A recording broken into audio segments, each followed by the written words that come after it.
Hey guys, thank you very much for tuning in. Today I want to talk about how to have the best sex of our lives.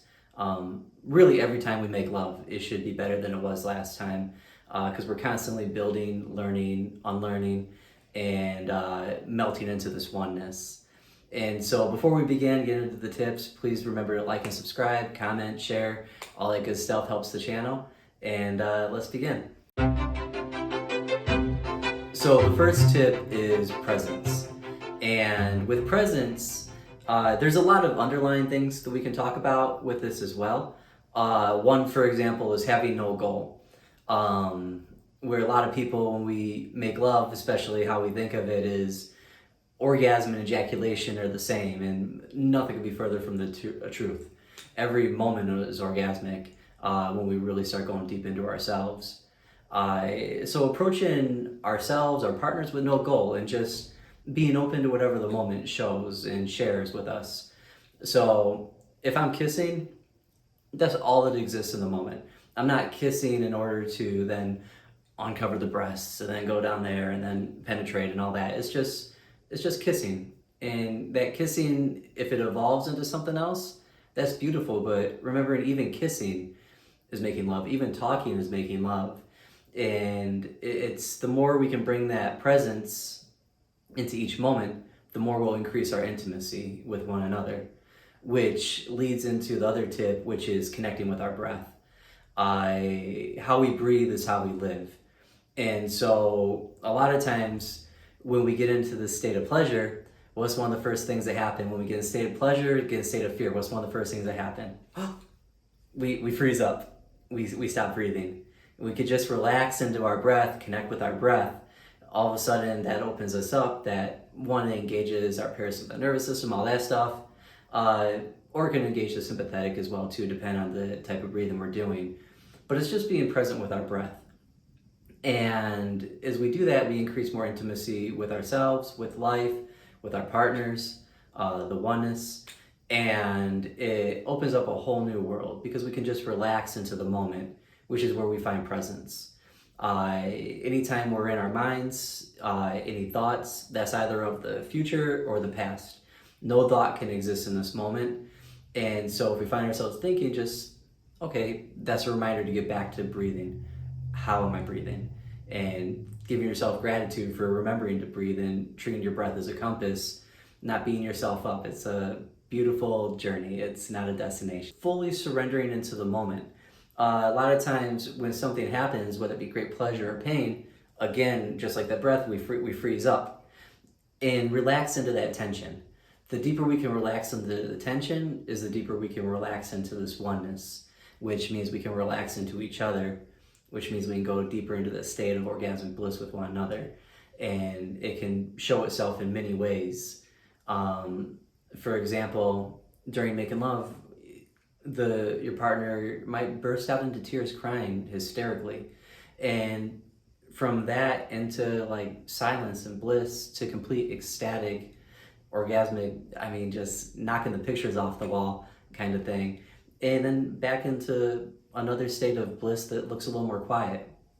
And so it's accepting one another and accepting ourselves and recognizing that it doesn't have to look a certain way for us to really go deeper with each other, connect with each other, and allow each other our full authentic expression. Which is another tip, which is connecting and allowing our authenticity to show through. So that comes through sounds, it comes through any moment, how it wants to show itself.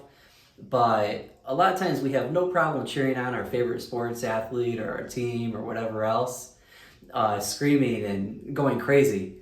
But then all of a sudden we get into the bedroom with a partner and one of the most intimate, sacred moments of our lives. This is how life literally comes to the planet right here.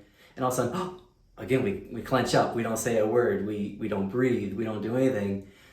When, in fact, if we just let our sounds out, it can be so beautiful. And that in itself is its own reward and pleasure and joy right there. It can bring its own orgasmicness to the moment.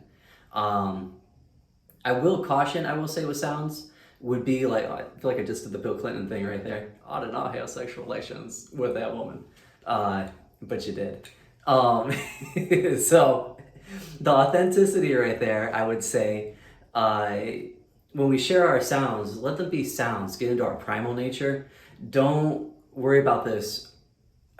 Communication is beautiful, but oftentimes words get in the way of communicating with one another. So if we're going to share our sounds, that feels good. Might actually, if we go deeper and start peeling back some of those layers, which language is just a classically conditioned phenomenon, start peeling back some of those layers of words, that feels good, might be a moan or a grunt or like whatever it wants to come out as authentically. That's how I do it right there. But just like that right there, we're gonna connect deeper into our primal nature, connect deeper into our bodies, our authenticity, and when we can do that, our partners will be able to trust us, which is the next tip right there as well too. So trust. We have to live authentically with ourselves. Like, what the hell is the point of lying to anybody about anything? I know it's, I don't want to spare that person's feelings, or sometimes it can be a little more conniving. I want to do this, but I want that person to do this. Or we're scared if I do this, the other person's going to go and do that. And really, it's under the illusion of possession, or somebody is ours, or we can control them. When it's really, if we show up authentically, each of us with our full truth, our full love, our full abundance, and the other person does the same, and we choose to be together, absolutely beautiful. If it comes to a time where you don't want to, that's beautiful too. It doesn't take away from what was or what will be. But in order to really let go and surrender and go into the oneness and breathe and everything else and connect deeper into our bodies, we have to trust. So if we're hiding something, we might think we're the best actors in the world and they're never gonna know, is bullshit. Like, we know it on a subtle level, even when we're really in tune with ourselves. Women really are in tune with themselves, men as well too. We just kind of condition ourselves to think that we're not supposed to be. That's a woman thing. Not the case. We're all connected right here, and when we're in tune right here, life opens itself up for us. All we have to do is listen. And so I would say with trust, which opens up all this other stuff, show up authentically, have nothing to hide, be unapologetic in our love and our expression, with grace. We don't have to be blunt and absurd about it, but just gentle and love. And another tip too is make love with your partner like their life depends on it, which will bring us deeper into that oneness and that appreciation with one another. And really just paying attention and being present with every movement, every quiver of the lip, every thrust and opening of the neck, every arch of the back, everything that wants to show itself, let it show itself so beautifully when we can just really appreciate the subtleties of ourselves and each other. It opens up such a whole new world right there, and it's just one of the most beautiful things we can do. That's when somebody also does truly feel safe to trust and express themselves as well too. And from my experience, there's nothing more beautiful on the planet. Another tip is really we got to take care of ourselves. Showing up in life as the best version of ourselves, mentally, physically, emotionally, spiritually. And so, of course, like eating healthy is huge. And what we ingest visually, auditorily, emotionally, energy around us, the food, the music, the people we surround ourselves with, the jobs we work, things of that nature. How we show up in life is how we'll show up with our partner, and how we show up for ourselves is how we'll show up with our partner as well too. And so really just be the best version of yourself, and not only will you attract the best version of a partner for you, but also then you can both be in the best position mentally, physically, emotionally, spiritually to open up to each other too. It doesn't mean like we're perfect. We're perfecting is the way I like to think of it right there. And it becomes very beautiful. Lastly, another tip would be treating every moment as new and recognizing we'll never ever have another moment like this one right now. So this will allow for deeper appreciation, greater presence, more opening, and a deeper surrender into this oneness.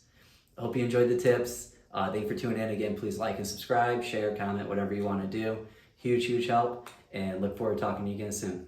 Much love, one God.